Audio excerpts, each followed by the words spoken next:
Bueno, pues muy buenos días a todos, sean todos bienvenidos a este evento que organiza el Comité de Derecho Fiscal de ANADE.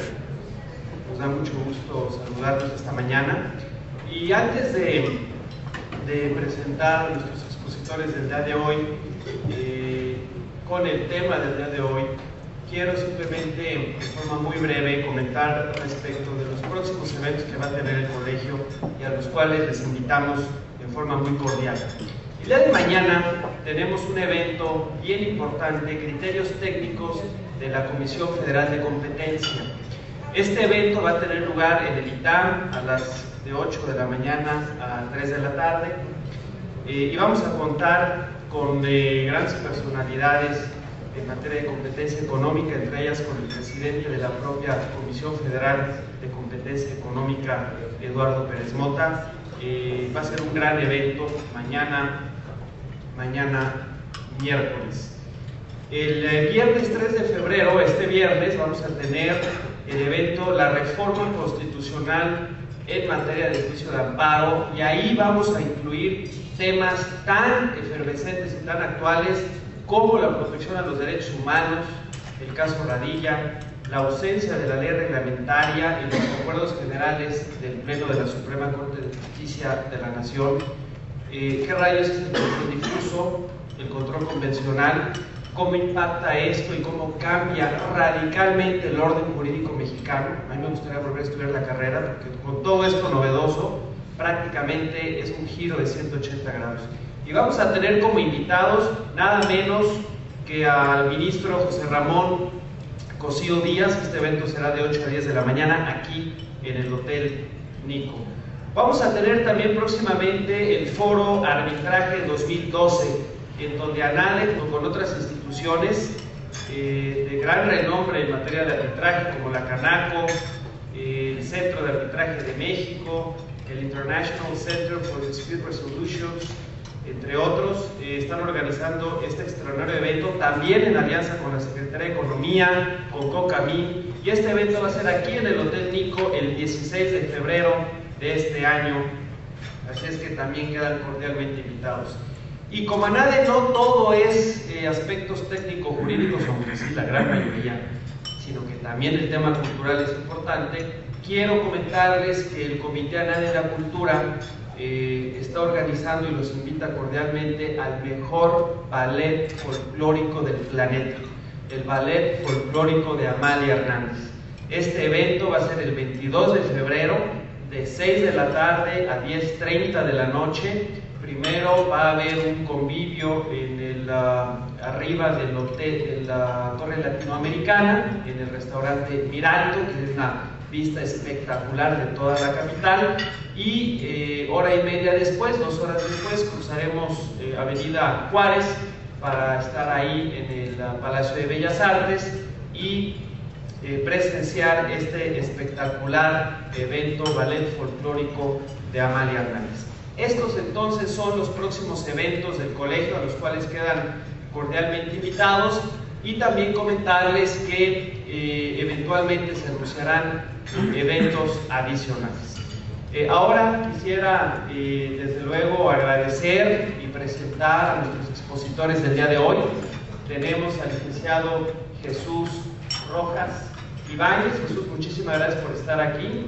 Administrador General Jurídico de Grandes Contribuyentes, que es un gran amigo ya de ANADE, que de forma muy común viene a compartir con nosotros sus experiencias y su visión. También vamos a tener como expositor a Raúl Bolaños, socio de Pricewaterhouse. Raúl, muchísimas gracias por estar con nosotros. Y también vamos a tener como expositor a Alejandro Arzate. Él es abogado de la firma Basham, Rinch y Correa. Muchas gracias, Alejandro, y es miembro también del Comité de Derecho Fiscal de ANADE. Entonces, sin mayor preámbulo, yo cedo la palabra a don Jesús, y muchas gracias a todos por estar aquí.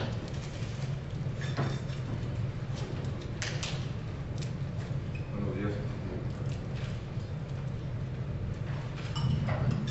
Buenos días, gracias por la invitación. Y vamos a platicar un poquito de reforma fiscal, o sea, yo creo que sea breve, un poco la reforma. Vamos a platicar algunos aspectos de código fiscal y algo de comprobantes. Vamos a entrar en materia.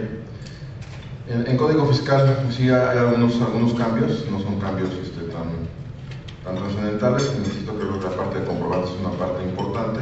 Sé que habrá muchas dudas, y yo también tengo muchas dudas de comprobantes, pero estamos trabajando en eso para que se facilite la vida, la parte de comprobación. Sí, nomás comentarles algunas cifras interesantes. Al día de hoy ya tenemos en lo que es con comprobantes electrónicos en sus dos modalidades, comprobante fiscal y comprobante fiscal digital por internet. Pues ya tenemos, a la fecha ya hay más de 1.800 millones de comprobantes emitidos durante la historia del comprobante digital. Comprobante CFDI, que le llamamos, ya tenemos más, hace como al mes pasado teníamos más de 20 millones de facturas emitidas y va creciendo el número. Pensamos que vamos a tener una interesante carga de trabajo tanto a los proveedores como en su caso la aplicación gratuita que se tiene en el SAT a final de años, porque como saben, a final del año, como ustedes recuerdan, los comprobantes que tenían vigencia de 2 años, los últimos son de diciembre de 2010, o sea que por ahí de diciembre de 2012 estarán terminando. Entonces estimamos que en noviembre y diciembre va a estar muy fuerte la carga de emisión de comprobantes, pero ahí vamos también en lo que es FIEL. Se ha hecho diariamente hay un número interesante de contribuyentes solicitando su firma electrónica avanzada. Ya hay más de 3 millones de firmas electrónicas avanzadas, entonces yo creo que es un tema interesante. En Código Fiscal de la Federación, la reforma que traemos de la reforma, bueno, ya una precisión de ley, que había que hacer el cambio por virtud de un transitorio en la ley nacional de geografía y estadística. Hoy día el cálculo del índice nacional de precio del consumidor lo va a hacer ya el Instituto Nacional de Estadística y Geografía, es la autoridad competente para efectuar dicho cálculo. Se ajustó la ley a esa dependencia y pues ya lo están haciendo. De hecho el cálculo ya lo está haciendo el Instituto Nacional de Estadística y Geografía. En la firma electrónica avanzada se amplió el periodo de vigencia del certificado, que es el que contiene su llave privada. El certificado ya se amplió de 2 a 4 años, ya no tienen que estar cada 2 años renovando la FIEL. Esto se hizo porque originalmente era de 2 años, había un tema de seguridad, porque al inicio decían que 2 años era un tema suficiente, era un tema necesario para que si hubiera algún intento de réplica, algún intento de ataque a la integridad de la firma, con 2 años cambiándola cada 2 años se minimizaba. Con la nueva tecnología y con los candados de seguridad que hoy se tienen, 4 años es una medida aceptable, entonces por eso se puso 4 años para que no tengan que estar renovando cada 2 años la firma electrónica avanzada. En productos de aprovechamiento se hizo un cambio, es decir, que se puede pagar con tarjeta de crédito productos y aprovechamientos. En recargos por mora hay también se ajustó para que la tasa se pueda ajustar. La verdad es que ya se venía ajustando hasta la centésima, pero ya se establece en ley cómo se hace el ajuste cuando el cálculo nos dé una cantidad de centésima, y se establecen las reglas efectivamente para hacer ese redondeo a efecto de que todo el mundo lo pueda verificar en el propio código fiscal. Insisto, ya se venía haciendo de hecho, pero ahora de derecho está previsto la forma de redondear la tasa de recargos por mora. En materia de devoluciones, se establece que el cambio fue que ya básicamente se van a hacer todas las devoluciones mediante depósito en la cuenta del contribuyente. Había la posibilidad de emitir certificados especiales o un cheque nominativo para el contribuyente. Ya se eliminó esa forma de pago. En los hechos, la verdad es que ya prácticamente nadie nos pedía cheque nominativo ni certificado especial. Se eliminó porque también ya no había era un lío tenerlo en TESOFE, porque TESOFE es la que finalmente ordena pagar el pago que lo hace TESOFE. Ya no tenía un procedimiento claro tampoco para estar emitiendo cheques nominativos o los certificados especiales, por eso ya se hizo solamente a través de depósito, que conjugado con el hecho de que para pedir una devolución arriba de 10,000 pesos tienes que tener firma electrónica avanzada, pues ya hacía la verdad innecesario, en su punto de vista, tener cheques nominativos o certificados especiales. Luego, en el dictamen formulado por Control Público Registrado, se modifica el artículo para prever como una excepción a la obligación que se tiene de concluir anticipadamente la visita, el hecho de que se presente de manera extemporánea, es decir, fuera del plazo del dictamen. Ahí en la sesión de la Comisión Nacional se desató una pequeña discusión porque originalmente venía restándole validez al dictamen, valor al dictamen que se presentaba fuera de tiempo.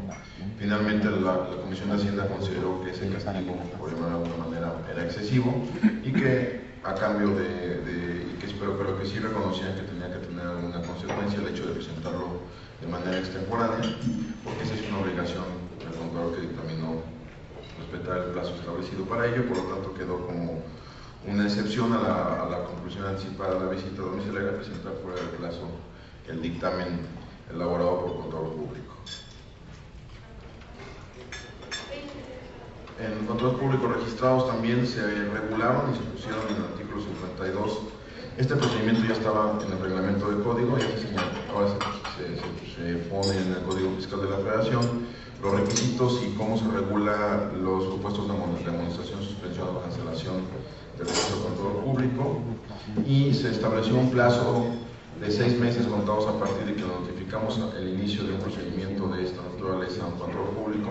Tendremos 6 meses para concluir el procedimiento, inclusive la resolución que se determine ya notificada al control público, en el sentido de si fue acreedor de alguna sanción, ya sea amonestación, cancelación o suspensión de su registro, para dictaminar.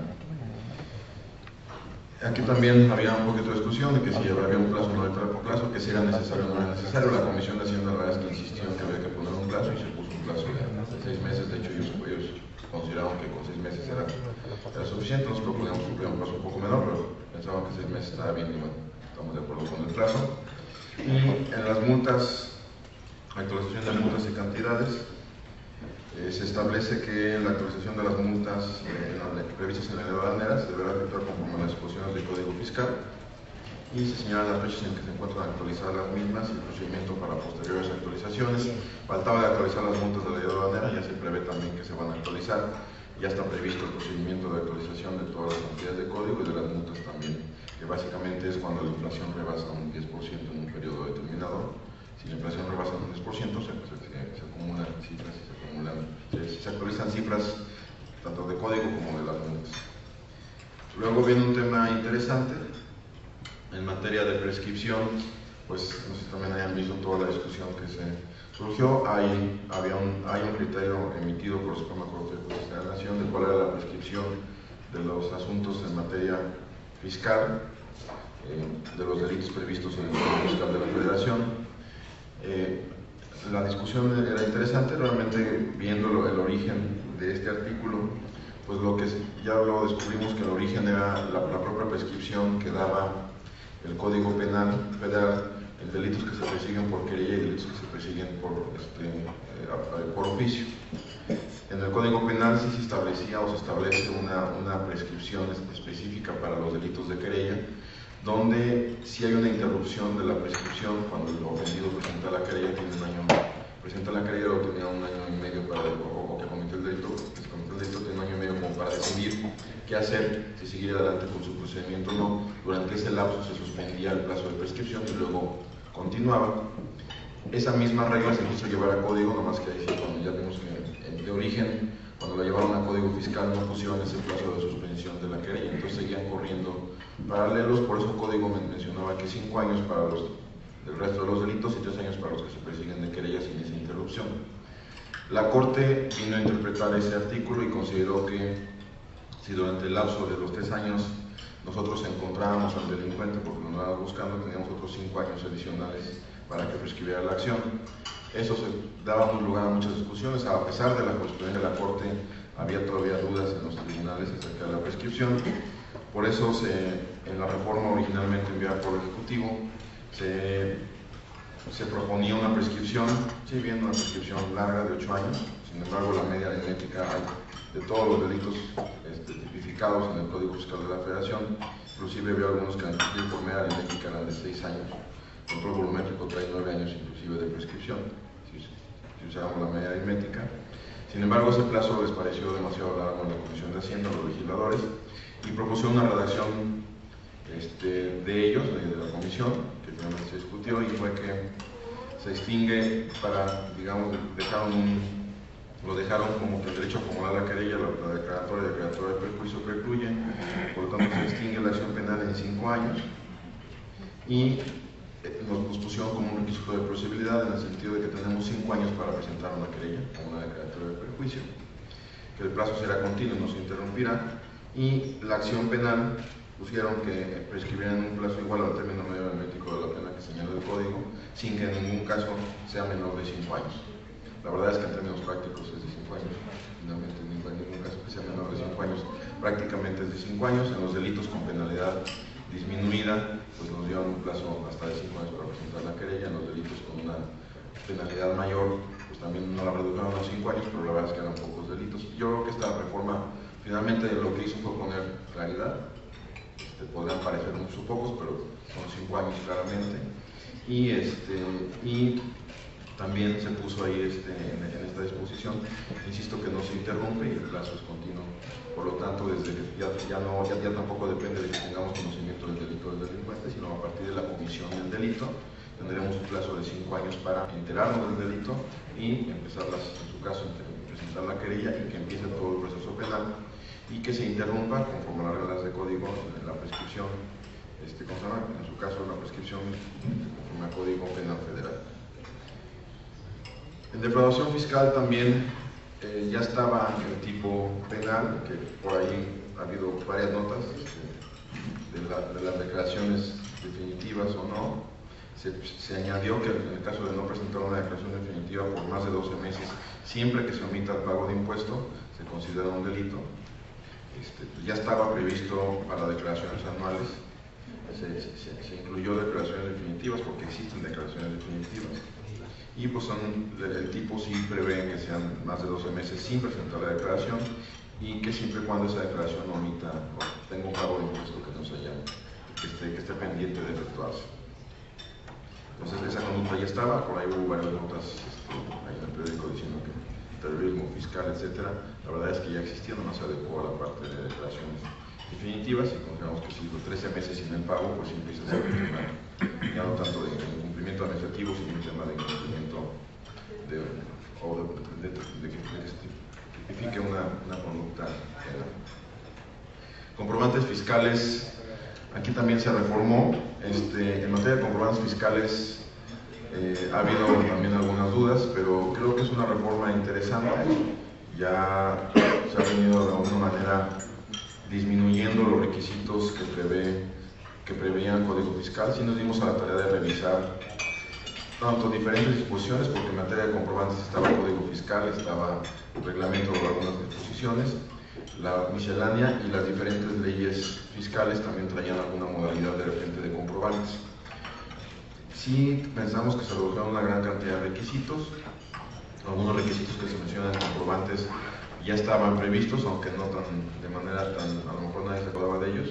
Por ejemplo, algo que ha causado un poco de revuelo y lo entendemos es, por ejemplo, la parte de señalar el régimen fiscal en el que tributa el contribuyente. La verdad es que había, por ejemplo, 7 leyendas diferentes dispersas en diferentes disposiciones donde se tenía que poner el régimen fiscal al que pertenecía el contribuyente. Ya se tenía que señalar nada más para mencionarlo. Un ejemplo, y en fin, en la parte también, como comentaba, en la parte de transportación había muchas modalidades de cómo comprobar la mercancía en transporte. Había un tema recurrente que era si va a ser comprobante fiscal digital, pues también el nombre, razón social y domicilio fiscal de quien lo emite, pues ya lo tienen en los registros electrónicos, bastará con el RFC para poder hacer el cruce de información, dado todas las herramientas de información que tenemos, que podemos tener hoy día información de bancos, información de proveedores, información del propio contribuyente, para que volver a repetir un tema que ya estaba en conocimiento, que es el vínculo que tenemos con el contribuyente. Básicamente es la construcción del Registro Federal de Contribuyentes. Entonces también se suprimió, por ejemplo, en esa materia. En comprobantes digitales se mantienen como forma principal para emitirlos. Como mencioné, se suprimen los datos del nombre, denominación o razón social y del domicilio fiscal de quien lo emite. Únicamente será necesario que el comprobante contenga el RFC de quien lo expide y, en su caso, el domicilio del local o establecimiento. Sigue habiendo formas alternas de comprobación, le llamamos formas alternas internas en el sentido de comprobantes fiscales impresos con el dispositivo de seguridad, el código de seguridad, los estados de cuenta con algunos requisitos y los que se establezcan finalmente mediante reglas de carácter general, porque de repente puede haber alguna modalidad que no hayamos contemplado que sea necesario para un cierto sector. También poder establecer una modalidad diferente de comprobación para sectores específicos. En el comprobante simplificado también se concentró la regulación de esos comprobantes en el Código Fiscal, los cuales se pueden emitir a través de las siguientes formas: máquinas registradoras, equipos o sistemas de comprobación fiscal, e impresos por medios propios electrónicos o a través de terceros. Y se libera de su emisión cuando el pago se hace por transferencia electrónica mediante teléfonos móviles, tarjetas de crédito, débito, servicio o monederos electrónicos. En materia de transporte, consideramos que se simplificó la regulación de los comprobantes que amparan mercancías en transporte. La misma deberá, la comprobación es en los documentos que señala la ley aduanera, y para el transporte de mercancías nacionales únicamente deberá acompañarse el comprobante fiscal a que se refiere el Código Fiscal de la Federación. Se reformaron varios artículos para hacer el ajuste de todas las menciones. Realmente buscamos que siempre se hable del comprobante fiscal, que la gente identifique, porque había factura, recibo, nota de crédito, comprobante. Hoy día es comprobante fiscal, pero pensamos que debe ser un nombre común para que todo tenga claro que es el comprobante fiscal. Y precisamente a raíz del comprobante fiscal, y sí lo quisiera mencionar, publicamos la miscelánea también con vigencia a partir del 1 de enero de dicho año. Esto más como comercial, la idea fue que sea, al menos en la parte de impuestos internos, que sea anual. Va a ser, la intención es que esta miscelánea siempre salga enero o diciembre, porque había disposiciones que estaban en marzo, abril, mayo, y era también de repente una galematía estar persiguiendo la vigencia de las disposiciones. Queremos que sea enero o diciembre, para que quede claramente que es anual. El código así dice que publicará anualmente las disposiciones que de manera general que otorgan facilidades, etcétera. Por eso quisimos hacerlo así. Pensamos que puede facilitar un poco la vida. El tema que sigue estando un poco pendiente es seguirla simplificando. Hemos intentado simplificar la miscelánea, pero tampoco es fácil, porque nos hemos encontrado con que cuando queremos tocar algún tema de miscelánea, los primeros que nos dicen que lo dejamos como están en muchas ocasiones son los propios contribuyentes. Entonces hemos decidido por no simplificar de más. Hemos revisado algunas disposiciones, pero hasta ahorita la verdad es que ha sido mucho estético, pero creemos que va a facilitar la revisión de la miscelánea. Se dividen los libros, estamos trabajando mucho en la parte de tramitología, pero esto se puso anual para que quede por lo menos en enero de diciembre. Y en materia de comprobantes fiscales se ajustó la miscelánea en materia de comprobantes por todos estos cambios que ha habido. Y un tema importante, en el artículo 18º transitorio para 2012, se da la facilidad a los contribuyentes a efecto de que puedan emitir sus comprobantes fiscales hasta el 30 de junio del 2012 con las reglas de la miscelánea de 2011.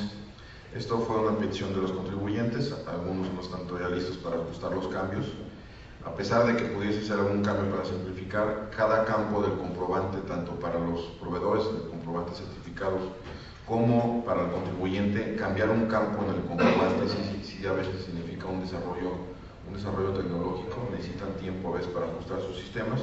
Entonces la idea no es complicar más el tema de comprobación fiscal, por eso se dio una alternancia de 6 meses. Durante esos 6 meses estará ajustando los proveedores autorizados, como los contribuyentes puedan ajustar también la parte que ellos les toca de interacción con sus proveedores de comprobantes, proveedores autorizados de comprobantes.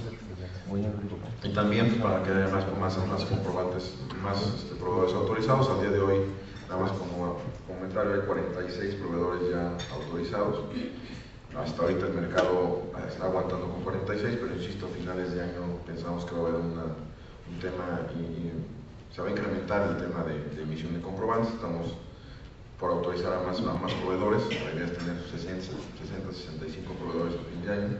Creemos que los que tienen la obligación de usar comprobante fiscal digital, pues podrán tener ahí las opciones para poder usar a sus proveedores. Estamos también trabajando todavía, aunque ya está trabajando también, de que se pueda en proveedores autorizados, que algún día también, incluso si las empresas así lo deciden, también se puedan hacer sus propios autoproveedores de comprobantes fiscales.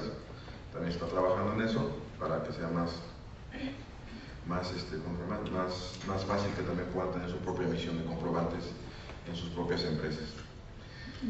Los comprobantes impresos también quisiera comentar que la entrada en vigor de la miscelánea que cuenten con comprobantes fiscales impresos por establecimientos autorizados tendrán la facilidad para aplicarlos por 2011 hasta el 31 de diciembre del 2012 o hasta la vigencia de los comprobantes de la Procura primero. Y estamos también señalando en el artículo 20 transitorio de la miscelánea que las autoridades fiscales, lo pusimos como un tema de claridad, que las autoridades fiscales no podrán exigir que los comprobantes fiscales cumplan requisitos adicionales a los previstos en el Código Fiscal o en su reglamento o las reglas que deriven de dicho código, y por ello, en tanto no se adecúan algunas disposiciones de la ley de renta, IVA y el reglamento del Código Nacional de las Reformas, y establece en ese mismo transitorio los artículos de los citados ordenamientos que no resultan aplicables. Es decir, queremos poner un orden en la emisión de comprobantes, no más requisitos que los que estamos señalando en la propia miscelánea y en las disposiciones fiscales. Y eso sería lo que yo comentaría de la reforma. Hay más cambios, pero sé que nos van a comentar. Insisto, fue una reforma en la parte de código ya no tan grande. La parte medular que pensamos que tiene el código fue la materia de comprobantes fiscales. Y pues evidentemente han salido dudas de comprobantes, estamos trabajando. Cualquier inquietud que tengan de comprobantes fiscales estamos muy abiertos a que nos pregunten, a ayudarlos. El área de servicio al contribuyente lleva la batuta evidentemente en este tema, pero también jurídica, en la parte que nos toca regulación, pues podemos atender sus dudas. Ha habido algunas autorizaciones particulares que se han otorgado a algunos sectores específicos que requieren sobre todo alguna transición. Entendemos que no necesariamente todos están listos al mismo tiempo.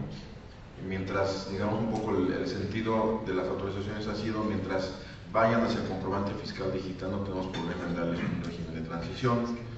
Obviamente un régimen de transición, ha habido quienes han dicho, déjame 3 años igual, pues no es un régimen de transición, es un régimen de permanencia de 3 años, pero sí, si van hacia el comprobante fiscal digital, sí hemos dado algunas autorizaciones específicas, hemos reconocido que algunas modalidades de facturación pueden todavía coexistir con el comprobante fiscal digital. Hay un tema de facturación por cuenta de terceros, hemos dado algunas modalidades de facturación por cuenta de terceros, que en algunos negocios o alguien que se dedica a representar personas a veces necesita tener facturación por cuenta de terceros. Hemos otorgado autorizaciones y estamos trabajando, insisto, en que sea un régimen de transición hacia el comprobante fiscal digital. No tenemos problema, entonces cualquier cosa que necesiten, servicio al contribuyente y jurídica en la parte de regulación normativa, pues estamos listos para consultar, para ver sus dudas. Y yo nada más también quisiera tocar un tema que puede ser interesante también en la parte de la Ley Federal de Derechos. Hubo algunos cambios, se suprimieron varios derechos de servicios que ya no se requerían, o que muchos servicios que ya no se requerían por parte del contribuyente, o servicios que la verdad el costo asociado no representaba ningún valor. Y hay una parte interesante en la Ley Federal de Derechos que vale la pena que tomemos en cuenta. Se reformó el artículo 3 para establecer que en el caso de los derechos, quienes deben de alguna manera estar vigilando el pago de los derechos son las dependencias a cuyo cargo está el servicio o el servicio concesionado o el bien o el uso del bien del dominio público. En el artículo 3 se establece que esas dependencias deberán hacer un requerimiento, no requerimiento de pago, un requerimiento de por qué la declaración no ha sido, si es que es declaración mensual o trimestral o como sea el sistema de pago de derechos que se trate, que la dependencia deberá exigirle a la persona que está a su cargo el derecho que qué pasó con la declaración.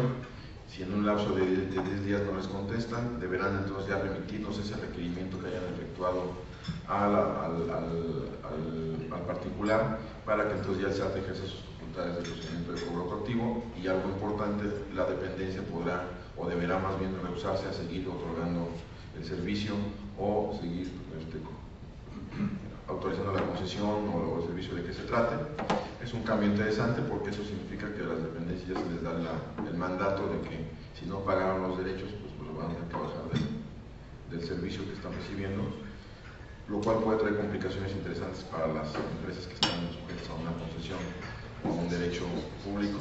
pues vale la pena que lo revisen. Está en el artículo 3º de la Ley Federal de Derechos y, insisto, es un cambio interesante y si se pone establece también que será responsabilidad para el sector público que continúe prestando el servicio y no darlo de baja el servicio a pesar de que la persona física, la persona moral o el particular que tenga la concesión o autorización no esté pagando el derecho respectivo. Yo con esos sean los dos cambios que quisiera resaltar. Muchas gracias.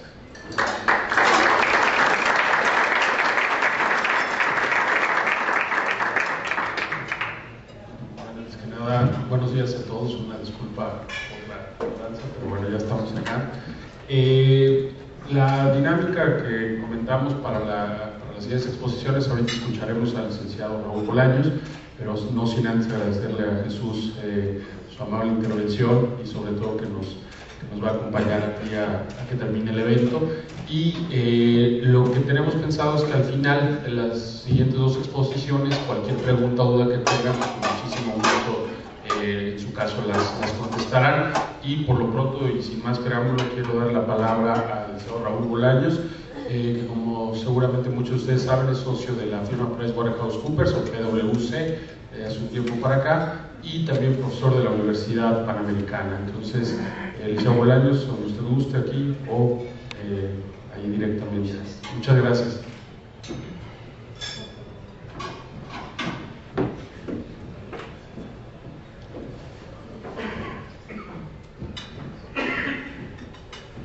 Buenos días a todos ustedes. Pensaron que yo no iba a haber desayuno, estaba haciendo un paz para crearles un poquito de emoción aquí en esta situación. Me paré aquí en la palestra, no por otra cosa, sino porque me iba a entrar la tentación del desayuno y dije, o desayuno o les platico de lo que me toca a mí, y bueno, entonces, pues como, aunque vengo a desayunar gratis, en casa no tomo un desayuno. Pues bueno, pues primero me lo gano y luego ya me lo.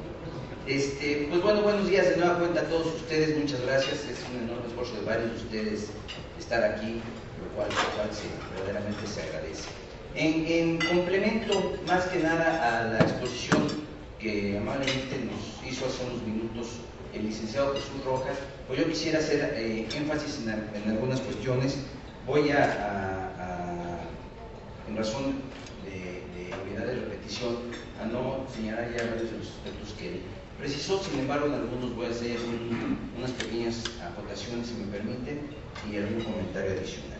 Creo que es importante tomar un repaso rapidísimo a lo que es la Ley de Ingresos de la Federación para 2012, en el que hay, como siempre, unos muy buenos augurios de parte tanto del Ejecutivo Federal como del Poder Legislativo, en que señalan, entre otras cosas, que bueno, se va a recaudar algo así como 3.7 billones de pesos a través de los distintos tributos que ya todos conocemos. Nada más como un referente, en 2011 hubo una recaudación de 3.43 billones de pesos, realmente que son muchos millones de pesos. No es tan sustancialmente importante el incremento de ingresos que se plantea para este ejercicio con respecto al anterior. Asimismo, se señala que va a haber una tasa de crecimiento del 3.3%. Ya ha habido diversos comentarios, por un lado del Banco de México, de algunas instituciones particulares y de algunas instituciones del extranjero, en que lo bajan un poco, algunas incluso mencionan un crecimiento del 2.6 o 2.7%, por abajo de 3, pero bueno, esperemos que los augurios de la autoridad sean en función más cercanos a lo que estamos mencionando, que significa que la economía va, si no viento en popa, por lo menos ocupándose de bienestar que nos debe competir a todos. Asimismo, se espera que haya un déficit público del 0.4% del Producto Interno Bruto para este ejercicio. En cuanto a la ley del impuesto sobre la renta, lo que menciona la ley de ingresos es específicamente, si me permiten ustedes, la aclaración o el señalamiento como en años anteriores se ha sido reiterado, no sé por qué no hace una modificación en la respectiva materia de la ley de ingresos respecto de transitorios de la ley de impuestos sobre la renta, relativo a que, por ejemplo, en el caso de las denominadas de los régimen de intereses devengados, que se recordarán ustedes que iban a entrar en vigor aproximadamente hace 2 años. Bueno, pues se vuelve a señalar que no será para este año, será para el 2013, siempre y cuando las predicciones del fin del mundo maya no sean ciertas. O sea, como lo estamos planteando por adelante, como dicen los economistas, ceteris paribus, ¿no? O sea, por si las, diríamos, un eminente abogado, ¿no?, utilizando latinajos políticos, ad moscum, o sea, por si las moscas. En el 2012, la tasa de retención de pago de intereses que paguen las instituciones financieras va a ser del 0.6% sobre el capital. En el caso de las personas morales con fines no lucrativos, el impuesto sobre la renta, se incluyen complementarias autorizadas, entre otras, a las de asistencia social, a las cívicas promotoras de participación ciudadana en asuntos de interés público. No sé si la señora Miranda de Wallace ya vaya a estar incluida aquí, cuando ahorita ya es precandidata del gobierno, al gobierno del Distrito Federal por parte del PAN, pero si no gana, bueno, siempre le queda esta cuestión de las sociedades, estas promotoras de participación ciudadana. Asistencia a pueblos y comunidades indígenas, así como discapacitados. El Teletón, bueno, el Teletón no es deducir los motivos, pero si no, ya entrarían también encuadraría en este rubro. Apoyo en el aprovechamiento de recursos naturales a la protección del ambiente y promoción y fomento educativo, cultural, artístico, científico, tecnológico y educativo, y todo lo que esto significa. Si ustedes son muy adictos a los deportes extremos como el juego de cartas o el dominó, pues a lo mejor pueden integrar una de estas instituciones. En materia, ahora sí también, de lo que les mencionaba, las maquiladoras de albergues son aquellas maquiladoras que funcionan dentro de, bueno, ahora ya no son maquiladoras como tal, se recordarán, pero bueno, desde el 2002, cuando se entró en vigor la actual ley de impuesto a la renta que nos rige, se establecía en un transitorio, si no mal recuerdo, el 80 romano de esa disposición, que iban a estar consideradas que no iban a tener establecimiento permanente esas maquiladoras albergue durante los ejercicios de 2002 y 2003 en transitorios. A través de la ley de ingresos, esto es parte de lo que mencionaba al principio, se señala que para este año también y para el 2013 se seguirán conservando bajo esa categoría de no ser consideradas establecimientos permanentes, esas entonces maquinadoras, ahora empresas INEX.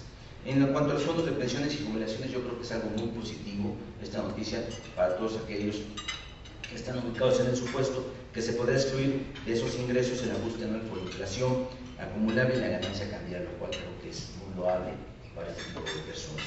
En el caso de exención de operaciones financieras derivadas de deuda, hay una exención en materia de impuestos sobre la renta, la que nos ocupa, pues, en el caso de que haya operaciones de swap o en permuta financiera referenciada a la tasa de interés interbancaria de equilibrio. En cuanto a la ley del impuesto empresarial a tasa única, que es como ese impuesto, bueno, aquí empiezan cuando los chistes, uno reconoce la brecha generacional que hay muchos políticos. Había una estación hace muchos años que en radio que llamaban 620, ¿no?, la música que llegó para quedarse.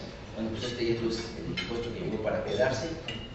La novedad, no hay cambios de tasa ni nada, pero ¿qué creen? Van a tener que dar un aviso anual, independientemente que tengan o no que pagar dicho impuesto, y esa información va a ser correspondiente a los conceptos que sean base para determinar dicha tributación, es decir, una carga administrativa adicional. En cuanto a los estímulos fiscales y exenciones, se mantienen varios de los estímulos fiscales, como el crédito al IEPS por adquisición de diésel, acreditamiento del 50% de la cuota lograda para el uso de autopistas, la exención del pago de derecho de trámite aduanero por importación de gas natural, la exención del ISAT, es decir, el impuesto sobre automóviles nuevos, a personas físicas o morales que enajenen al público en general o que importen automóviles híbridos. Eso a lo mejor no les hace mucho sentido, pero creo que sí les puede hacer sentido que recientemente la Suprema Corte de Justicia de la Nación, tanto la primera sala como la segunda sala, han emitido criterios todavía no son jurisprudencias, en el sentido de señalar que los estímulos fiscales, dándoles el carácter, por la propia Corte, de exenciones, no deberán ser acumulables. Esto yo creo que es una parte importantísima, a pesar del criterio que tienen las autoridades fiscales en el sentido de si acumular, pues bueno, esto ya nos da un poco más de certeza jurídica a los contribuyentes de no incluir esos estímulos fiscales acumulables. Lo diga o no lo diga expresamente la disposición relativa, que eso es otro boleto. Sin embargo, también es cierto, otro de los criterios señala que en virtud de la autonomía legislativa del Congreso de la Unión, si decide por cualquier razón que no se le puede vulnerar ni limitar, de acuerdo al criterio de la Corte, decidir que algún estímulo se acumule y así lo exprese concretamente, sí se deberá acumular. Luego entonces, vuelvo a mi comentario anterior, independientemente de que el estímulo correspondiente precise o no que no será acumulable, bajo los esquemas y criterios de la Corte recientemente expedidos, resultará que los mismos no serán acumulables. Es decir, solo y siempre y cuando la propia disposición que establece el estímulo diga que este es acumulable, solo en ese caso lo será. Lo cual va pues, en contra de las autoridades fiscales. No queremos que polémica aquí, cada quien hace su trabajo. La Corte dijo eso, no nosotros. En cuanto al acreditamiento del 50%, bueno, ya les dije esto de las autopistas, perdón. En materia de Código Fiscal de la Federación, bueno, ya había mencionado algo el licenciado Jesús Rojas respecto de que se amplía el uso de la firma electrónica avanzada a 4 años, lo cual creemos que sí es bastante plausible, porque el estar viendo continuamente, me parece que es un tanto cuanto excesivo, pero no, si es muy continuo, cada 2 años estar yendo a renovar esto, pues sí implica una serie de trastornos y molestias que, bueno, se pueden ahorrar pues mucho mejor, sobre todo con todos los cambios tecnológicos que ha habido a la fecha. En cuanto a la cuestión de los dictámenes, como también acertadamente, y por eso lo recalco, señaló el licenciado Rojas el hecho de que, bueno, no se les quitará validez a los mismos por presentarse extemporáneamente, porque la única cuestión es que en un momento determinado no se podrán dar por terminadas anticipadamente las auditorías, pues bueno, puede dar como quedó en el Código Fiscal de la Federación. Los comprobantes fiscales, eso es una me encanta cuando veo de parte del Poder Legislativo, ¿no? Para otorgarles mayores facilidades emitiré resoluciones generales de carácter general que expidará la propia autoridad.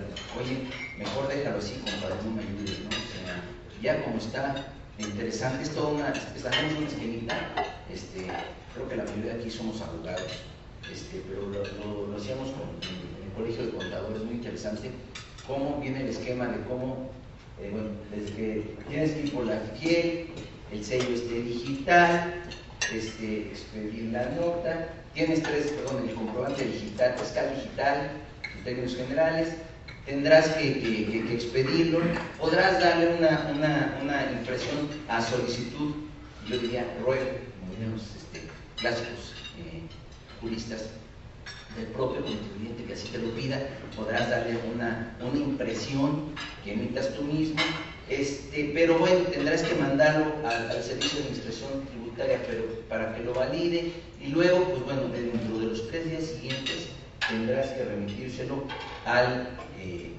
adquirente de los bienes o servicios. Y como la canción, seguramente algunos de ustedes se recuerdan, clásica de las bodas, ¿no? La que empiezan ya cuando está uno al calor de los humos etílicos y ya baila ronco y no sé cuántas tarugadas más, cuando empiezan de reversa, mami, bueno, pues igual, ya los pidieron todo, ¿qué creen? Ahí no se acaba la cosa. De regreso, pues, la persona que tenga ese comprobante, independientemente que pida, y es su facultad, la impresión en el momento, una vez que se lo manden con siempre me cae simpática la cosa del XML3, perdón, si no esa es la de la de la medicina para la gripe, soy de la prensa, pues voy a tomarse el XL3, ¿no? Pero bueno, el XLM, que digo, han de ser las siglas, tengo digitalizado mi padre, etcétera, pero bueno, para efectos prácticos, es que ustedes van a tener que ir a la página, meterse a la página del SAT y estar revisando que palabra del osito Bimbo que me cae que sí tiene con todos los requisitos de validación. Ah, porque si no lo hacen, pues bueno, lo que correspondería en su caso sería pues, simple y sencillamente perder la deducibilidad, cual es pues, muy importante, ¿no? Simple y sencillamente calcúlele el 30% rápido sin mantener el impuesto sobre la renta, pero adicionalmente se pueden ver sancionados por cuestiones de carácter pecuniario, es decir, multas, pero ahí no queda, porque ya hay una nueva categoría específicamente para el 29B del Código Fiscal de la Federación, que como nuevo tipo penal establece, o más bien como nuevo delito, no tipo penal, como nuevo delito establece la legisladora del artículo 109 de que aquel que use o dé efectos fiscales a aquellos comprobantes que se refiere al artículo 29 del Código Fiscal de la Federación, pues se hará acreedor a ubicarse en el supuesto de defraudación fiscal. Yo creo que es muy violento esto, habrá quien opine que no. Yo sé que la autoridad fiscal presume que todos somos evasores, salvo prueba en contrario, pero bueno, pues no es el común denominador, no solo de los aquí presentes, sino el común denominador de los contribuyentes. Los que son malos, mala onda, gachos, que no cumplen con la ley, esos pues, tratarán de buscar todos los subterfugios para llevarlo a cabo. Sé que no se debe legislar por excepciones, pero bueno, desde nuestro punto de vista sí es un tanto cuanto excesivo dar efectos fiscales. Había quien, comentando otra vez con una persona, decía, pero es que entonces si yo acumulo y le estoy dando efectos fiscales, pues sí, es lo que menos debe importar a la autoridad, ¿no? Si tú acumulas, pues ya tienes el ingreso y para alguien de contacto. No creo que sea ese el extremo, no soy penalista, pero bueno, pero sí para el efecto de quien vaya a hacer deducible dicho comprobante en su caso, ¿no? Pero bueno, se establecen, me encanta también porque se establecen nuevas formas de simplificación administrativa para los comprobantes. Si ustedes se dan un recorrido por el artículo 29, que C y D, 5 artículos, bueno, y el abecedario es grande, luego será el E, F, G, H, conforme vayan saliendo dudas, seguramente de los contribuyentes, y siempre hay, recuérdense, si se acaba el abecedario, pues el B', C', etcétera, etcétera, ¿no? Que eso pues, se da mucho en el poder legislativo. Pero bueno.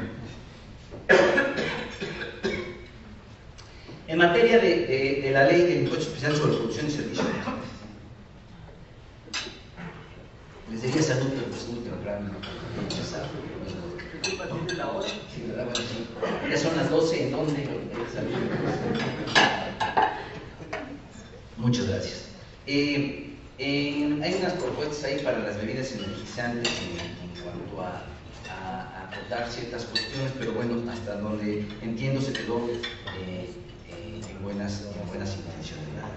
En la Ley Federal de Derechos creo que sí, importante señalar que se derogan diversas cuotas y derechos con el fin de reducir los costos de sus actividades y la carga fiscal administrativa asociada al pago de derechos. En el caso de derechos mineros se modifican algunas cantidades para el pago de derechos por ciertas actividades principalmente de carácter administrativo.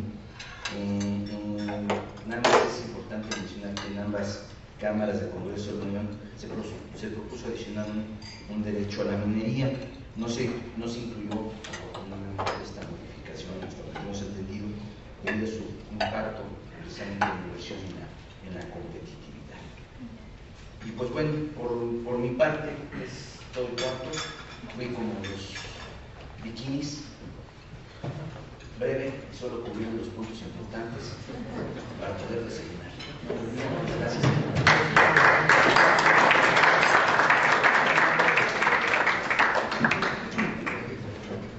Muchas gracias, licenciado. Como siempre, es un gusto poderlo escuchar las exposiciones. Y bueno, para darle continuidad a nuestra exposición, le daré el uso de la palabra a Alejandro Arzate.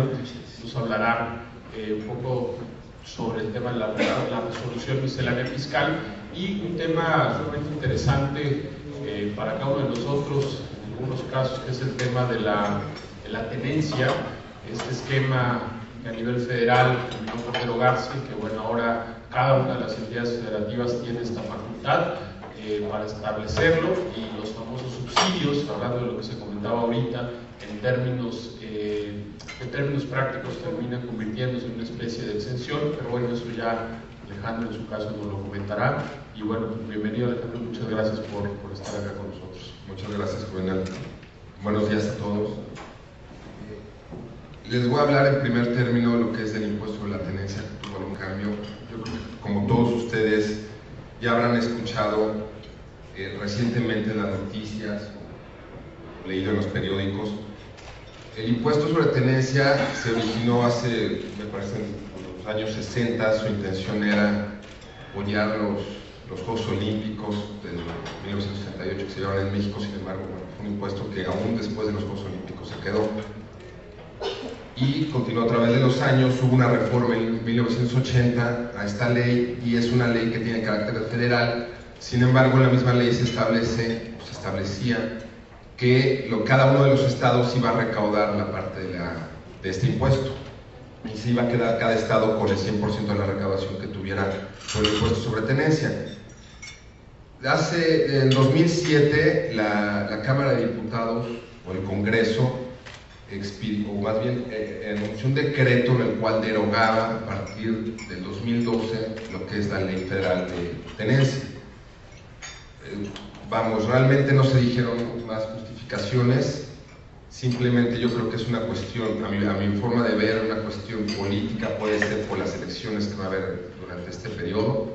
Entonces, a partir de enero del 2012 se abrogó la Ley Federal de Tenencia, lo cual implicó que cada estado autónomamente tiene la libertad de establecer o no establecer el impuesto sobre la tenencia de los vehículos. En algunos casos hay algunos estados que lo han establecido, otros estados han anunciado que no van a establecer el impuesto sobre la tenencia, y bueno, realmente no hay como una uniformidad en cuanto a lo de los estados.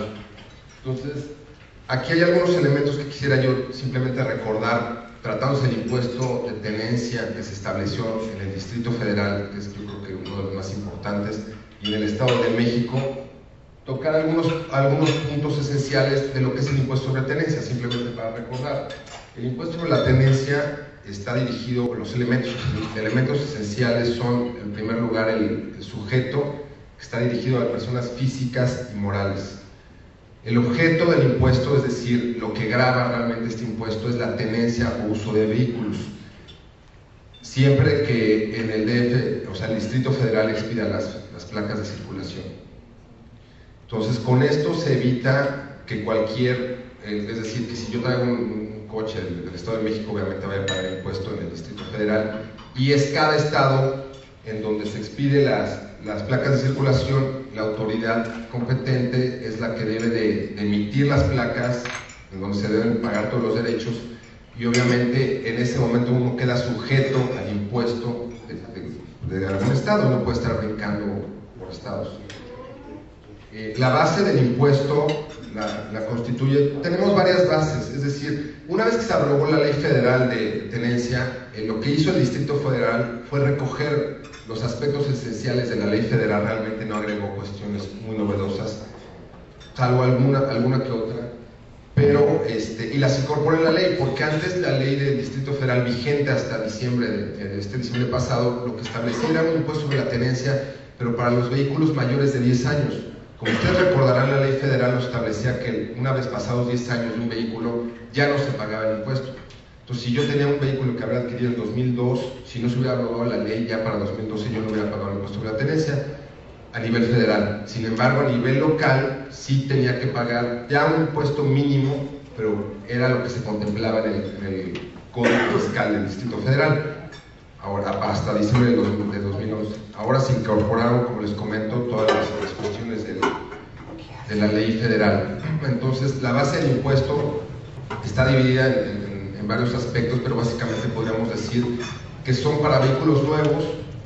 Si yo adquiero un vehículo nuevo, simplemente lo que es al valor de la factura, al valor total del vehículo, le voy a aplicar una tarifa, la tarifa que ahí establece.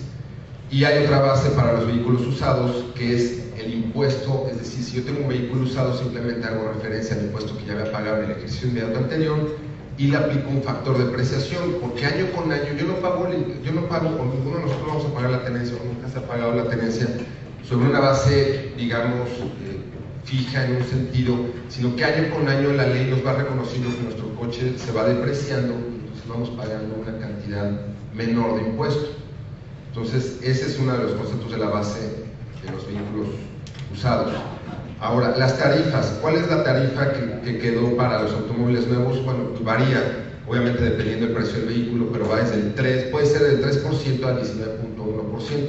Pero ojo, este 19.1 o el 3% no se aplica sobre el valor del vehículo total, sino que esto está, como se aplica una tarifa, esto está referenciado a un impuesto marginal, entonces tiene que hay un límite superior, un límite inferior, superior a una cuota fija, y después el 19% se aplica sobre el límite marginal, para que no se entienda que si a mí me costó un coche 100,000 pesos, por poner un ejemplo, pues yo voy a aplicar un impuesto del 3%, o si me costó 500,000 pesos, del 19.1%.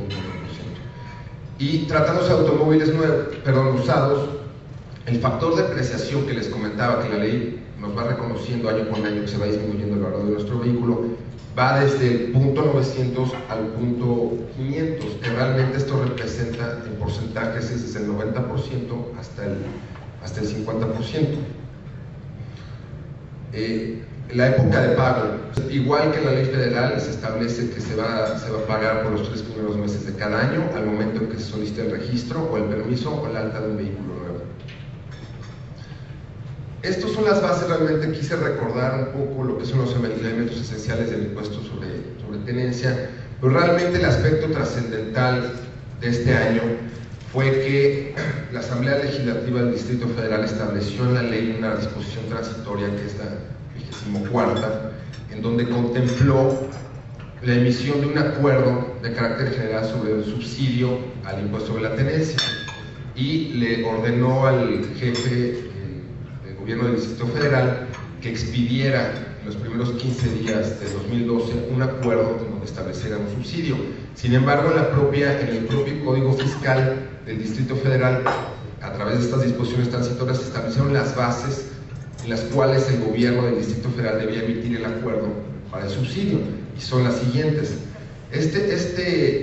Nos dice la Asamblea Legislativa que el subsidio está destinado a personas físicas o personas morales sin fines de lucro, lo cual implica que cualquier persona física entra, obviamente, pero no todas las personas morales. Las personas morales que busquen un fin de lucro no son objeto en principio de este subsidio.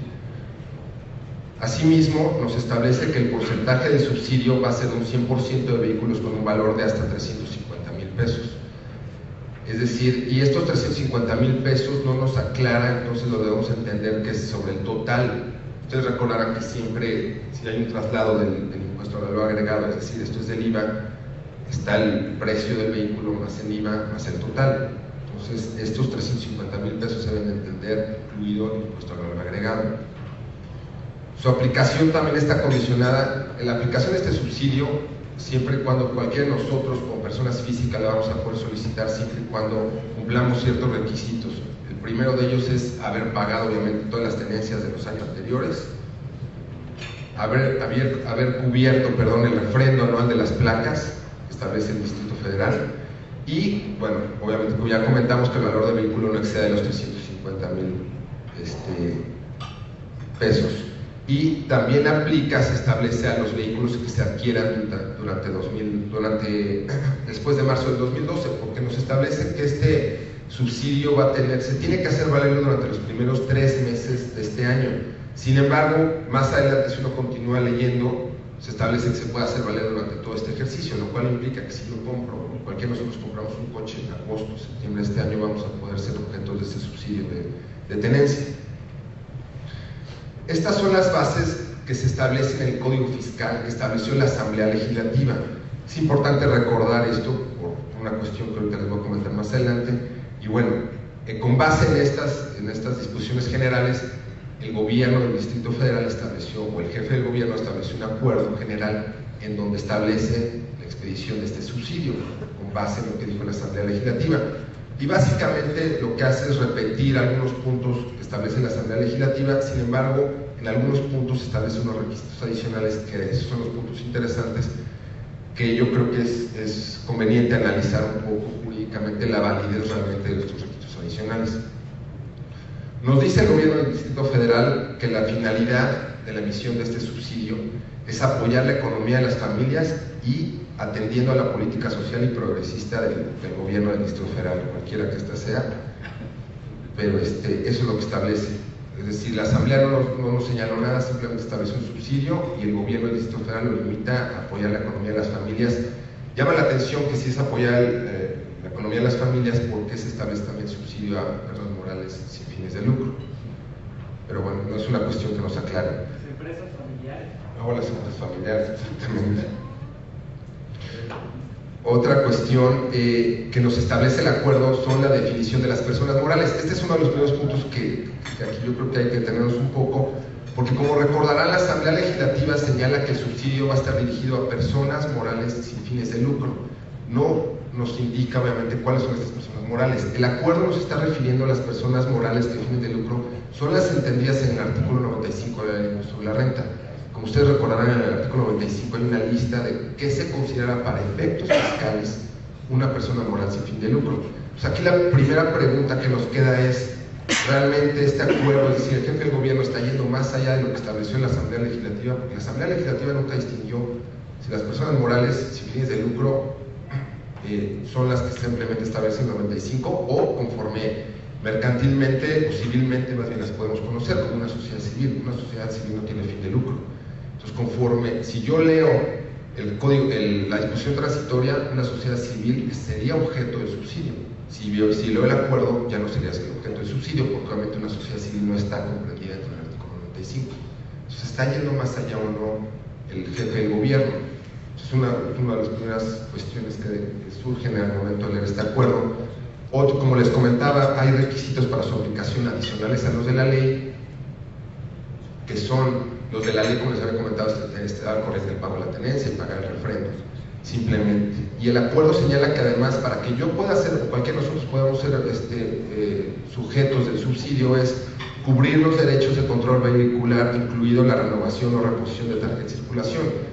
Son cuestiones administrativas que todos debemos de cumplir para tener en regla los documentos que amparen, bueno, administrativos que nos establece el gobierno del Distrito Federal, pero igual volvemos al mismo tema.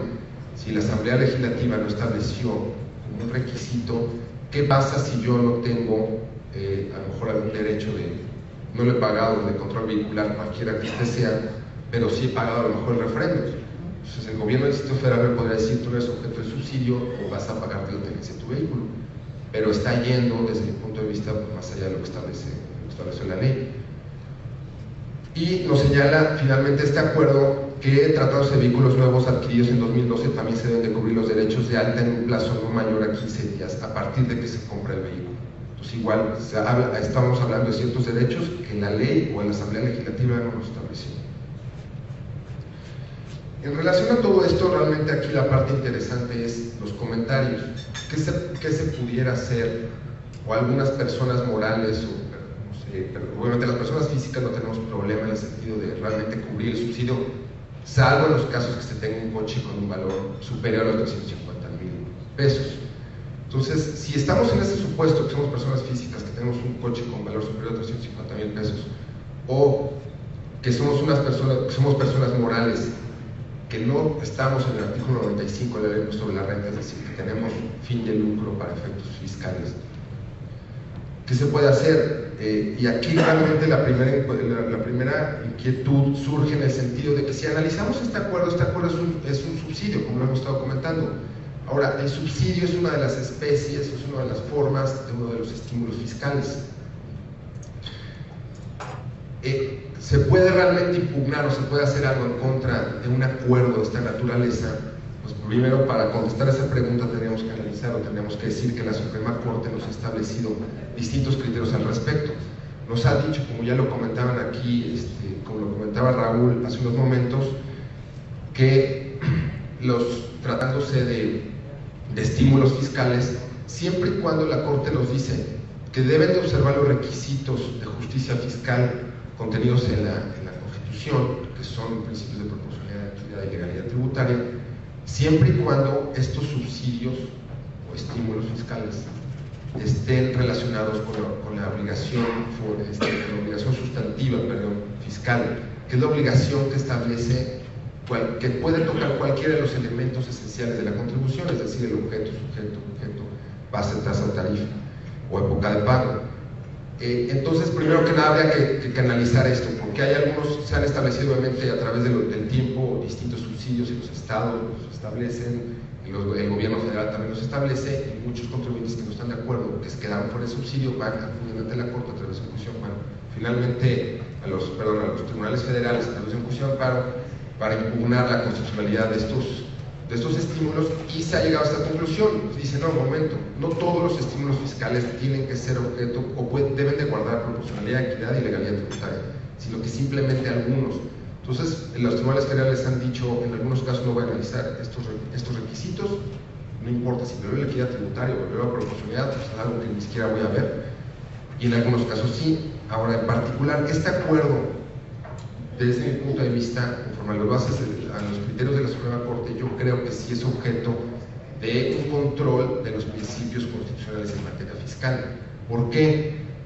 Porque si bien es cierto que, como al principio, por eso fue el interés de analizar los elementos esenciales de este impuesto de objeto, base, tasa, tarifa, en el sentido que aplica alguno de estos elementos esenciales para saber si realmente nosotros podemos ir a un juicio de amparo impugnando falta de proporcionalidad, equidad o legalidad tributaria, pues a lo mejor pareciera que incide sobre la base en un principio, pero si entendemos la base de un impuesto como aquella cantidad que finalmente es una serie de elementos que tiene como resultado una cantidad que finalmente va a ser impactada por la tarifa o la tasa de un impuesto, pues no formaría parte de la base, porque finalmente uno debiera calcular el principio del impuesto y finalmente existe un subsidio, es decir, yo como persona física estoy obligado al pago de la tenencia, sin embargo por un aspecto meramente de carácter de fines en teoría extrafiscales, pues estoy exento o con un subsidio. Entonces, sin embargo, la Corte también ha existido para concluir, pareciera ser que no incide en principio, o hay algunas posturas que dicen que no incide sobre la base del impuesto. Y si no incide sobre la base del impuesto, entonces no podría ser objeto del análisis constitucional en ese sentido. Sin embargo, la Corte emitió unos criterios que cuando se refiere al pago de un impuesto, incide en el pago, aun cuando el pago como tal no podría ser uno de los elementos esenciales, ya podríamos ver un carácter muy formalista, sí tiene que ser objeto. Entonces, conforme a estos criterios de la Corte, yo creo que puede haber elementos para que nosotros, a través de un juicio de amparo, impugnemos partes del acuerdo y hagamos valer que viola la proporcionalidad, en su caso, la equidad de la legalidad tributaria. Ahora, si brincamos entonces este supuesto, en el sentido, habría que ver qué analizan obviamente los tribunales federales finalmente, porque este acuerdo como tal va a ser un objeto de análisis. Es importante mencionar que si uno pretende acudir a un juicio de amparo, no va a impugnar como tal todo el acuerdo, no solamente establece un subsidio, sino que serían las partes normativas de un acuerdo, que también es una cuestión que los tribunales federales ya han permitido desde hace unos años, que se puedan impugnar ciertas partes normativas, no como tal todo el acuerdo, y nosotros podríamos acudir al juicio de amparo. Bueno, si se acude al juicio de amparo, los vicios de equidad que yo le veo a este acuerdo, o los vicios, constitucionales que yo le veo a este acuerdo, primero es de equidad tributaria, porque existe una diferencia entre las personas físicas, como les comentaba, y las morales no lucrativas, que sean tenedoras usuarias de vehículos mayores de 350,000 pesos. Es decir, ¿cuál fue el parámetro que realmente estableció el legislador o el gobierno del Distrito Federal después, al emitir este acuerdo, para establecer arriba de 350,000 pesos ya no sigo pagando tenencia, y abajo de 350,000 pesos no pagamos tenencia? Entonces, realmente la Corte nos ha dicho en equidad tributaria que tiene que haber una justificación, es decir, existen distintas clases de contribuyentes, pero tienen que estar justificadas con razones objetivas. Estas razones objetivas no se advierten del análisis ni siquiera del artículo de la disposición transitoria y del acuerdo. Entonces, por ahí existen elementos para hacer valer una violación a la equidad tributaria. Otra violación que también tiene que ver con la equidad tributaria es la diferencia entre las personas morales con los sin fines lucrativos.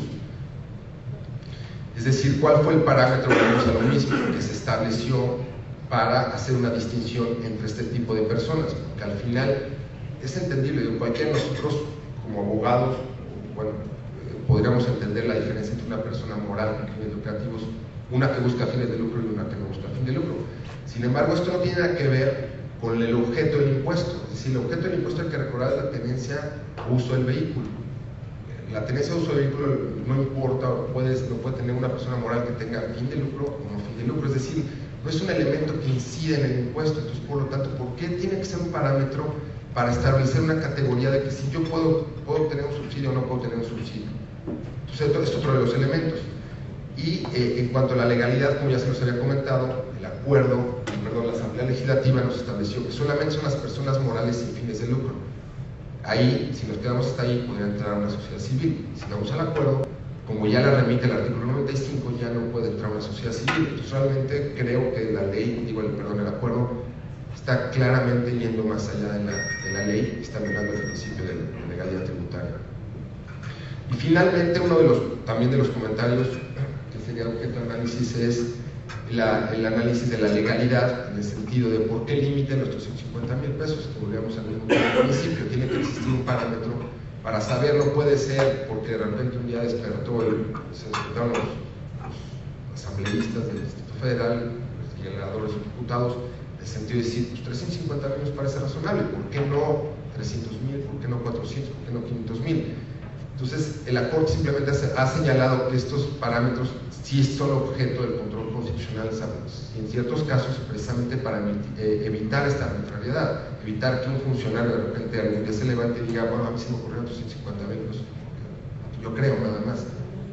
Entonces, este es otro de los elementos que podemos hacer valer. Estos realmente son los comentarios que tengo respecto a lo que es el acuerdo de subsidio sobre la tenencia del Distrito Federal, que son bastante interesantes, sobre todo para aquellas personas morales que tengan, bueno, obviamente personas físicas que tengan vehículos arriba de 350,000 pesos y personas morales que también tengan, o sean poseedoras o usen distintos vehículos, pueden acudir a una defensa constitucional, estimo yo, en esta materia.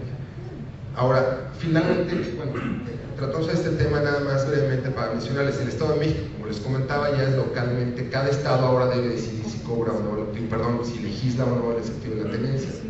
El Estado de México, igual que el Distrito Federal, regulaba nada más hasta el año pasado la tenencia que se pagaba por vehículos superiores a los 10 años. Entonces realmente estableció igual un subsidio igual al Distrito Federal. La única diferencia nada más que vale la pena resaltar, que son personas físicas y jurídicas colectivas no lucrativas, igual lo establecen, digo, no toca el tema con personas morales como tal, sin embargo sí dice que son personas jurídicas colectivas no lucrativas. Aquí la diferencia del Distrito Federal es el valor de la factura es antes del impuesto al valor agregado. Es decir, si a mí me costó un coche 350,000 pesos, más el 16% del IVA y mi total excede los 250,000, aún así puedo ser objeto de este subsidio. O sea, aquí hay una diferencia en cuanto al cálculo, creo más bien, en cuanto al Distrito Federal. Y los requisitos son básicamente los mismos, es tener cubiertas las tenencias anteriores, y aquí no existe el referendo como tal en el Estado de México, sino que se llama el control vehicular. Entonces, pero sin embargo puede ser igual objeto desde mi punto de vista de impugnación, igual que el acuerdo del Distrito Federal. Entonces, básicamente eso, los comentarios sobre la tenencia que se pueden hacer valer. Como segundo tema, brevemente voy a tocar lo que se trata, algunos puntos relevantes de la miscelánea fiscal que ya han tratado un poco más o menos mis compañeros, pero realmente me gustaría nada más tocar algunos puntos muy específicos de los comprobantes fiscales. Como nos comentó Jesús, yo creo que es muy bueno el cambio a partir de este año, que la miscelánea fiscal se haya expedido o va vigente ya a partir de enero de este año. Es decir, ahora vamos a tener por todo el ejercicio y no como antes que se expedía, se empezaba en marzo o en abril, y como comentaba Jesús, causaba muchas distorsiones o creaba que los contribuyentes, pues a lo mejor si se expide en marzo ya tenía que cumplir una obligación formal en abril, mayo o junio, que realmente pues, no les diera tiempo de conocerla bien, porque es un documento, si ustedes han tenido la oportunidad de verla, bastante amplio, en donde muchas veces se tiene que tener un análisis muy cuidadoso de cada una de las disposiciones, relacionándonos con la ley, con los reglamentos del código, del impuesto al activo y de todos los ordenamientos fiscales que establece.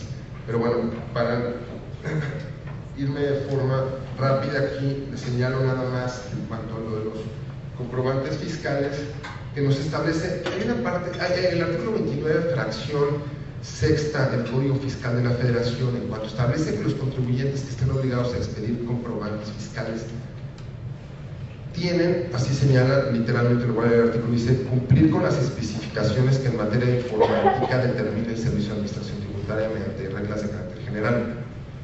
No nos establece que es una especificación en materia informática. La lógica, sin ser experto en eso, o la literalidad del artículo, pues lleva a pensar que realmente son cuestiones que ahora, con toda la innovación de los comprobantes fiscales digitales de la firma electrónica, pues que el SAT mediante reglas generales va a establecer cuestiones más bien, a lo mejor cuestiones de informática que uno tiene que cumplir para que realmente haya un parámetro en cuanto a lo de las bases. Sin embargo, bueno, con base en este artículo hay una parte en comprobantes fiscales que se llama de los complementos, en donde señala que el SAT en la página va a publicar los complementos para registros, para incorporar, dice, los registros fiscales en los comprobantes fiscales digitales. No nos establece bien qué son estos complementos, hasta donde tengo entendido, lo que comentábamos ahorita aquí en el panel, no se han publicado estos complementos todavía en la página del SAT. Están dirigidos para contribuyentes de sectores o actividades específicas. Sin embargo, la miscelánea fiscal nos establece que van a ser obligatorios una vez publicados, 30 días después de que sean publicados. Aquí lo único comentario que tengo es, llama la atención nada más a ver en cuanto a estos complementos, qué es lo que van a establecer. Porque si a lo mejor estos complementos son como requisitos adicionales, habría que igual ver la validez realmente de esto, porque puede ser, el Código Fiscal nos da está dando una ventana o está remitiendo a la miscelánea fiscal, pero nada más en cuanto a materia, dice especificaciones en materia de informática. Y parece ser que aquí los complementos en la miscelánea fiscal nos están anunciando que pudiera establecer que un comprobante fiscal establezca los requisitos, pues vamos, que el SAT en su momento nos establezca a lo mejor y adicionales a los de la ley y adicionales a cualquiera, es decir, puede ser una ventana para generar un mundo aquí de requisitos. Entonces hay que estar nada más atento a eso. Ahora, en cuanto a la comprobación, como ya comentaron mis compañeros, de los comprobantes fiscales digitales, que son a través de internet, existe también, conforme al código, una comprobación alterna, que es de empresa, solamente en ciertos casos. Antes la miscelánea establecía que los contribuyentes que obtuvieran ingresos mayores podían expedir comprobantes fiscales impresos. Ahora ya se elimina esa posibilidad, se establece que los contribuyentes que tengan ingresos mayores de 4 millones no pueden emitir esos comprobantes, y se elimina el servicio de eliminación el servicio de validación de folio. O sea, como recordarán, antes uno en la página de SAT podía consultar el folio de una factura, a lo mejor confirmarla para ver si realmente era válida o no. Ahora, a partir de esta miscelánea, se elimina ese servicio en cuanto a la página del SAT. Otra de las cuestiones de comprobación alterna es, como señala el Código Fiscal, son los estados de cuenta que existen en las instituciones financieras, y se pueden utilizar para deducir o acreditar. El Código Fiscal nos establece que tienen que establecer el impuesto trasladado, los impuestos aplicables, y que tienen que estar desglosados por la tasa aplicable. Sin embargo, aquí la miscelánea nos da una oportunidad para no establecer estos impuestos ni la tasa, y siempre y cuando tienen que ser actividades grabadas, nos establecen los requisitos que tienen que ser actividades grabadas para la ley del IVA, y la operación no tiene que ser mayor a 50,000 pesos.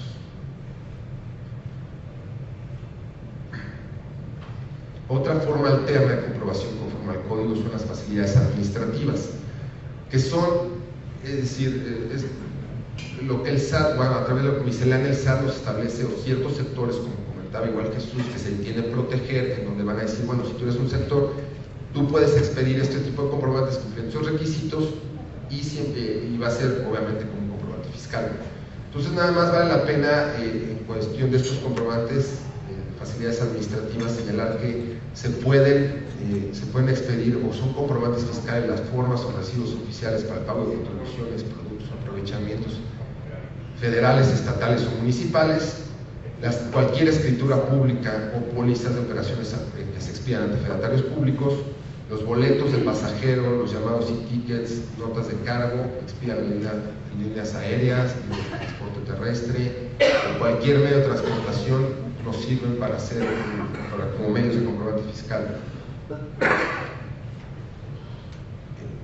Otra de las formas de comprobación es las facilidades administrativas se establecen, como comentaban, iguales a través de la comisión. La comisión es una figura que regularmente en el medio mercantil se utiliza mucho. Entonces, ahora lo que se hizo en la miscelánea fiscal fue regular las comprobantes fiscales a través de la comisión. Entonces, vale la pena realmente establecer algunos requisitos, que es simplemente se debe poner el RFC del comitente, monto de la operación, impuesto, tasa, monto de la comisión. Y otra de las facilidades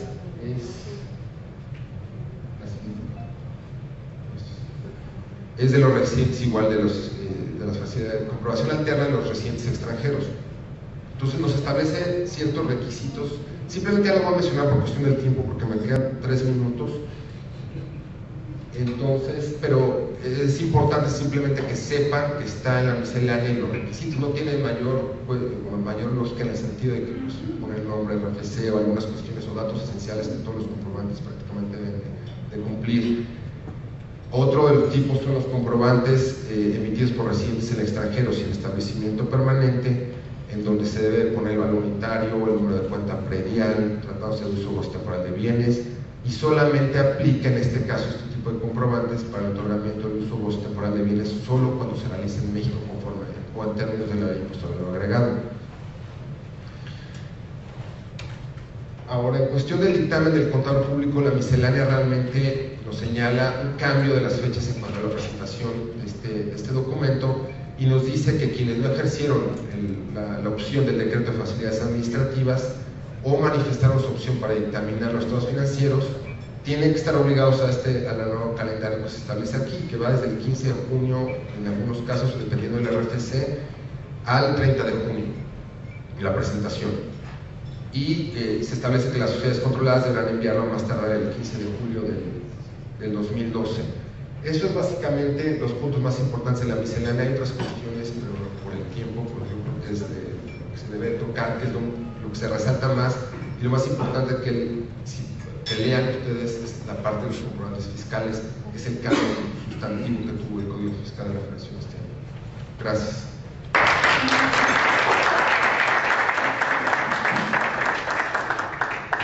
Muchas gracias, Alejandro. Brillante exposición. Los puntos medulares, como se comentó, el tema de tenencia, el tema de la miscelánea. Y bueno, no sé si tengan alguna duda, alguna pregunta para nuestros 3 expositores, para alguno en particular. Por acá, por favor. Hola, buenos días. Juan Carlos Cortés. Esto en relación a la tenencia, los tiempos para impugnar, para irnos al amparo, si bien mencionas que es impugnar el acuerdo, a los 30 días de su publicación, también se podría hacer, también se podría hacer con mi acto concreto de aplicación. Esto es, una vez que yo pague la tenencia, impugnar a los 15 días. Sí, gracias, Juan Carlos. Sí, hay que recordar que siempre cualquier ley tiene que ser aplicativa, es decir, nunca perdemos esos 15 días después de un acto de aplicación. No cualquier ley es autoaplicativa o genera un perjuicio en el momento de su expedición, pero cualquier ley siempre va a ser retroaplicativa. Sí, exactamente, se puede. Gracias. Por favor. Gracias, Alejandro Martín Alducin. Oye, en realidad este tema, si finalmente una persona física o una persona moral con fines no lucrativos ejerce o sea, los que no les aplica el subsidio que acabas de mencionar, se van al amparo, al medio legal, etcétera, y lo ganan, ¿no sería, desde el punto de vista práctico, pues realmente negatorio el tema? Porque si es que después lo venden, ¿qué nos pasó? Ahora sí que ya pasó, ¿no? En el sentido de cuando los contribuyentes se fueron en contra de este impuesto y lo ganaron, cuando vendían los vehículos resultaba que quienes lo compraban pues decían, oye, fíjate que dame los comprobantes de pago, ¿no? O sea, pues fíjate que no los tengo, porque me fui a la par, pues sí, como era el tuyo, era mío, pues ahora tengo yo que pagarlo porque necesito sus comprobantes para hacer una registrada, etc. ¿Qué han pensado sobre eso? Gracias. Sí, realmente en el aspecto práctico existe ahí una problemática, como comentas, porque realmente el impuesto es un impuesto real, que es sobre el uso o tenencia del vehículo. Sin embargo, no es un impuesto que va exigiendo al vehículo, sino que obviamente lo promueve la persona física o la moral. Y si uno promueve, perdón, el que promueve los impuestos, sino que promueve el juicio de amparo de una persona física o moral, si lo gana, obviamente tiene efectos sobre el vehículo que tiene esa persona física o moral. Sin embargo, sí puede haber esa problemática en la práctica cuando se venda. Ya, sobre ese tema, a mí me gustaría simplemente abundar, cuestión de media hora, que es un punto muy cierto, porque desde el punto de vista estrictamente jurídico, en mi opinión, la persona que adquiere el vehículo no tiene obligación de pagar el impuesto sobre tenencia respecto de años anteriores. ¿Por qué? Porque si no existe el obligado principal, porque el Poder Judicial, a través de la sentencia, quitó la obligación jurídica que pesaba sobre él, si no existe el obligado principal, no puede existir un obligado solidario y en mi opinión tampoco podemos aplicar responsabilidad objetiva. Pero lo que sí es cierto es que mientras le explicamos esto a la persona que quiere adquirir el vehículo, pues seguramente ya está evaluando un vehículo similar de otra persona que sí tiene los recibos de pago. Eso es cierto, ¿no? Pero en tratándose de flotillas o de un número importante de vehículos, me parece que esta explicación pues ya es más interesante y podríamos hacerla valer versus el monto tal vez importante de dinero que uno se pudiera ahorrar en función de proteger las garantías individuales. No sé si alguien más tenga alguna pregunta. Yo nada más una pequeña adelante, por favor. Una pequeña aclaración. O sea, finalmente la mecánica es vas, pagas el impuesto, te dan un engomado, pagas ese engomado, presentas el amparo, pues tienes el comprobante o el recibo de pago. O sea, tienes el engomado, ¿cierto?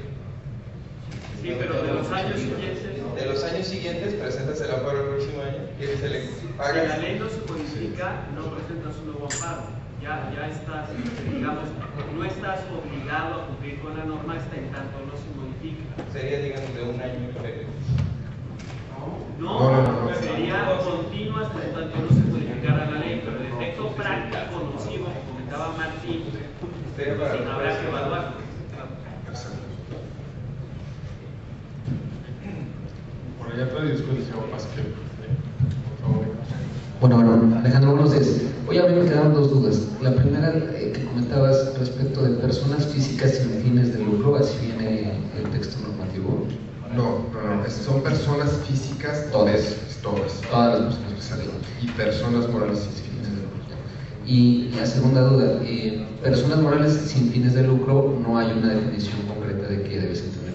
O sea, tú dices, serían las del 95, pero no hay referencia. En el Código Fiscal, los transitorios, no existe ninguna definición, simplemente nos dicen personas morales sin fines de lucro. Okay, y si nos vamos al acuerdo, si nos vamos al acuerdo, nos dicen, esas personas morales sin fines de lucro son estas, son las del artículo 95. Entonces, ahí la pregunta es, ¿está yendo más allá de la ley o no? Porque la ley no me está aclarando. Entonces, en el momento en que se aclara, por eso ponemos el ejemplo. Si nosotros nada más vemos el código, decimos, ¿cuál es una persona moral sin fin de lucro? Una sociedad civil. Okay. Entonces, en principio, si hiciéramos como un checklist, decimos, bueno, pues si somos objeto de subsidio.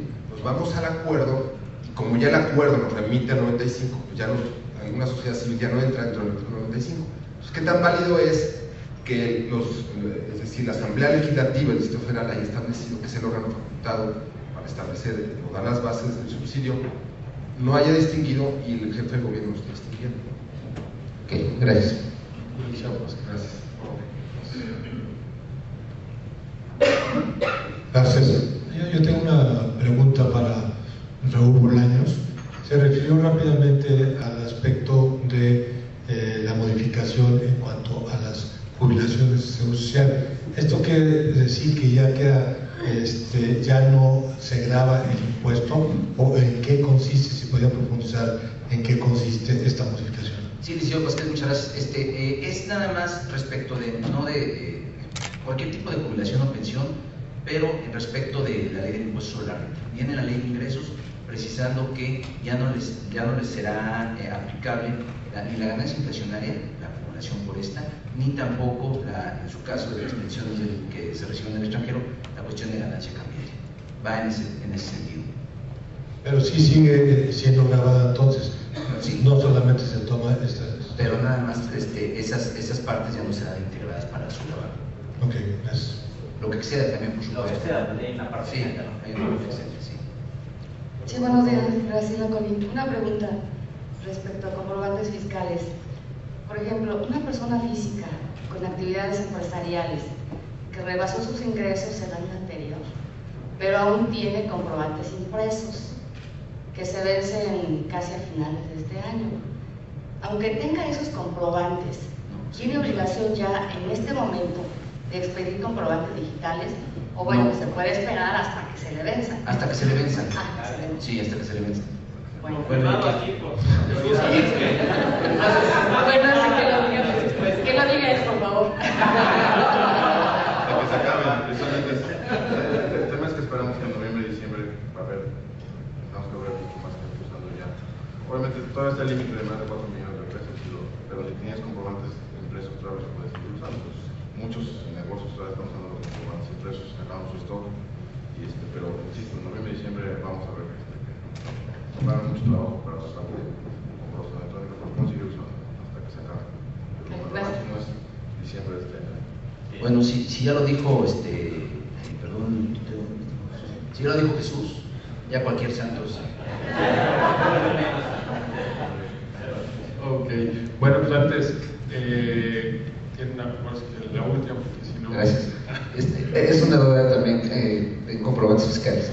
Y es para Raúl, o para Jesús, más bien para Raúl, su opinión. ¿Qué pasaría con la norma que te establece la posibilidad de generar el comprobante fiscal hasta el 31 de diciembre del ejercicio en el que pretendes ocuparlo? Es decir, como comprobante, como requisito de deducibilidad, en contraposición a la obligación de que esté expedido dentro de los 3 días siguientes. ¿Cuál sería tu opinión? Bueno, yo creo que sí, más bien de una vez de Jesús, no sé qué. Ya que estamos en las declaraciones. Bueno, desde mi punto de vista, aplica la ley vigente. Sería la aplicación de los 3 días, pero respecto de los comprobantes digitales, exclusivamente, desde mi punto de vista. Si traes, como se decían, comprobantes todavía que tienes vigentes para usar durante 2012, pues esos siguen su vida y su expedición como tal. Ahora, si me permites, según la palabra de Jesús, yo creo que lo que vale es la palabra de Jesús. O sea, ¿para qué nos hacemos tan? Aquí yo sugeriría, bueno, pues si traes ese tipo de comprobantes, los vas a solicitar y expedir prácticamente de forma inmediata. El tema con la facturación electrónica es precisamente parte de la gracia de la facturación electrónica, es que hoy día la expedición es al mismo tiempo que estás efectuando la operación o que estás pagando la operación. La verdad es que ahí sí el tema de los 3 meses o que puedas tener la comprobación de los gastos, junto con la declaración, en comprobación fiscal electrónica pasa a un segundo término. El comprobante es prácticamente inmediato. De hecho es concomitante con el pago, ¿no? Y lo hemos visto que sí está cambiando la forma inclusive es uno de los cambios que está cambiando inclusive la forma de operar del mercado. El famoso, dame la factura después o guárdame o hacemos. La verdad es que está cambiando porque es inmediato, ¿no? Y lo vemos, ¿no? Cuando pides una factura hoy día, algo tan simple, el consumo de restaurantes, la factura es inmediata, o sea, lo estamos viendo, o sea, ya no tenemos en comprobación electrónica, ya no tenemos problema de saber cuándo se emitió la factura o no. Vamos al sistema, el proveedor nos da el folio y está emitido, ¿no? La verdad es que en ese sentido también, nomás les comento, estamos instruyendo y capacitando a auditores y todo, porque no dudo que todavía algún auditor va a decir, dame un comprobante en papel, pues con papel. La verdad es que como ustedes tengan el folio, el XLM, el comprobante en su sistema, con ese dato nos volteamos a nuestro propio sistema y podemos encontrar la factura inmediatamente. Pues el tema del tiempo, cuando esto funcione, pues ya no va a haber problema de tiempo, porque es inmediato. La verdad es que es inmediato o 3 días después te mandan un comprobante más tardado. Y la fecha, pues es la fecha de la operación. Okay. Bueno, pues de todo, muchísimas gracias a todos ustedes. Nada más 2 avisos. Primero, Gerardo, si puede hacer el favor de entregarles por ahí un reconocimiento a todos los ponentes. Él dará unos avisos y les pediría nada más que al final que Gerardo les dé los reconocimientos, me dieran un minuto para ayudarles otro aviso también importante.